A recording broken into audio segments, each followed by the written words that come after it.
outside? They're a breacher. So, another breacher, huh? How do you outsiders not understand that Arda didn't build that 300-meter wall out there for fun?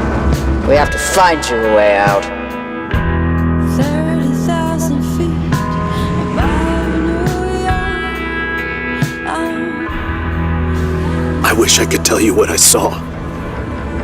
I wish I could put it into words. But most of all, I wish I could forget. Could it be? A remnant? It can't be. There hasn't been one in decades. When we're all dead and gone, limb technology but a footnote in the history books, the anomalies will remain. They're the legacy of our work here, and the Olympic Peninsula belongs to them now. Look around. We're stuck here. For good. The remnants are like us in a way. Those of us who chose to stay behind, we are as discarded and forgotten as they are. You and the car are inseparable now, so get acquainted. Something special's going on beneath that hood. Initially, it was very much a personal thing. You know, I grew up driving station wagons around the Pacific Northwest. I would go camping, I'd go out to the beach, I'd go on road trips with friends, and as an adult, I decided to start doing that again. So I got an old station wagon and I started going out on these trips. But, I would go to abandoned industrial sites. I would go, taking the car up these tiny little dirt trails. And there was this vibe, this feeling of being out there in the woods with this old car.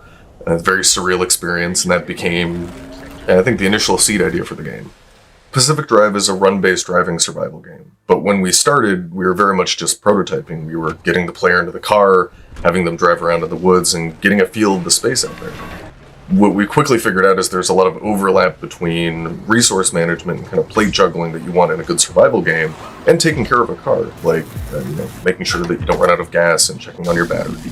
It all eventually came to fruition with the garage and us figuring out we wanted a safe space for the player to be the mechanic and to work on their car, and taking these excursions out into the zone where you're grabbing resources and exploring and then coming back and being able to do it again. In most survival games, there's a focus on the player and keeping them alive, but for Pacific Drive, we wanted to turn that on its head a bit and put the emphasis on the car. It's the thing that's going to keep you safe when you're out in the zone, but that's only true so long as you maintain it. The player can still take damage, but the car itself is a good deal more complicated. There's different slots that you can put different equipment into and customize your car, but things may happen to those parts. They may take wear and tear, they may get damaged and break or fall off, in which case you may have to craft replacement parts or scavenge for new things out in the zone. We really care about satisfying that fantasy of the player being a mechanic, like just taking care of this car and maintaining it while they're on the road. It's important for us to do this because that interaction helps build the player's relationship with the car, and that's something that we care a lot about for the game. So the zone is a pretty isolating and lonely place. When you're out on the road, your car is your only real travel companion, and we wanted to make sure that players had the ability to build a personal connection with the car that is special to them. We've also doubled down on that with the physical interactions as well. So every time you want to start the car, you have to turn the key, you have to get the engine to start, you have to put it in park manually. We built the whole game with these systems in mind because we want to create effectively a sandbox for these different dynamic moments to occur. Sometimes when I'm driving the car, I find I have to swerve suddenly just to get out of the way of a saw blade or an electrical anomaly, and then I'm on my side in the woods, and that's fine by me, because the first time I drove into the woods was as a teenager going about 40 miles an hour, but that's another story. I spent an eternity climbing this super, super steep hill with my car. I finally got to the top, climb out of my car to get what I'm going after, and turn around, and there are broken bunnies just sticking all over it. They slammed on the gas and sent it barreling right back down the hill.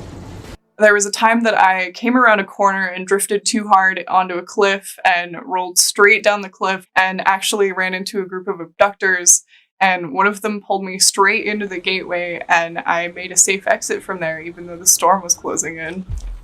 I think the experience I'm looking forward to players having the most is gaining that sense of companionship with the car.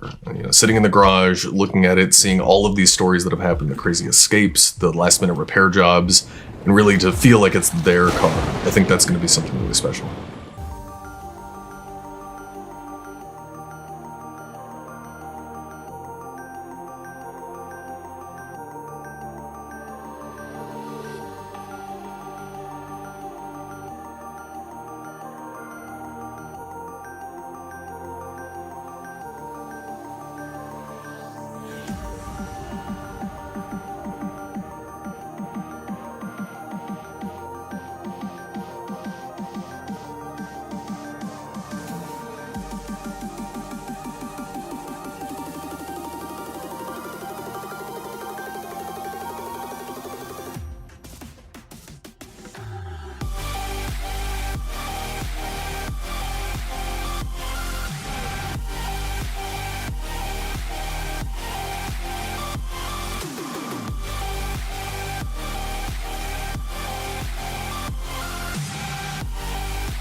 mutations impacting inhabit sectors Delta.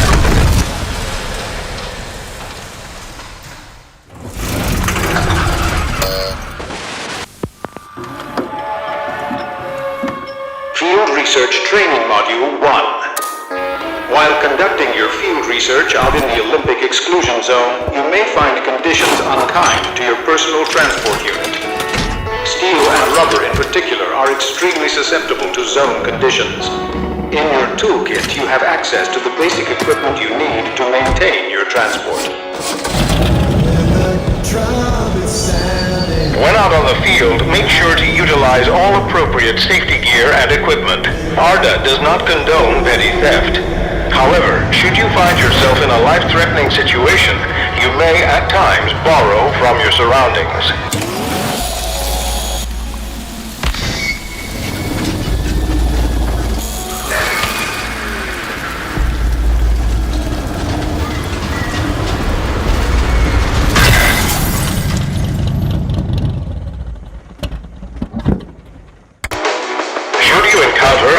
Phenomena out in the wilderness, remember the 3 safety steps. Number 1, observe only at a careful distance. Approach only at your own risk.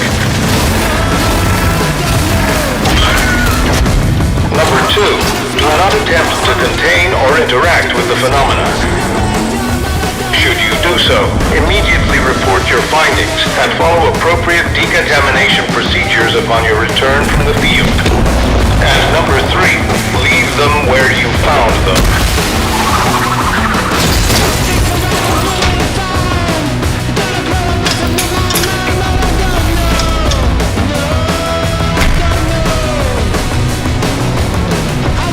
Above all, do not forget the most important critical rule. Do not get caught out in the instability. We remind you that ARDA is not liable for any entropic reconstitution that occurs to you or your loved ones should you interact with the instability. All ARDA personnel are expected to follow strict protocol. Remember, personal methods of creative expression are highly encouraged so long as it does not interfere with official equipment. ARDA is not liable for any injuries or death suffered as a result.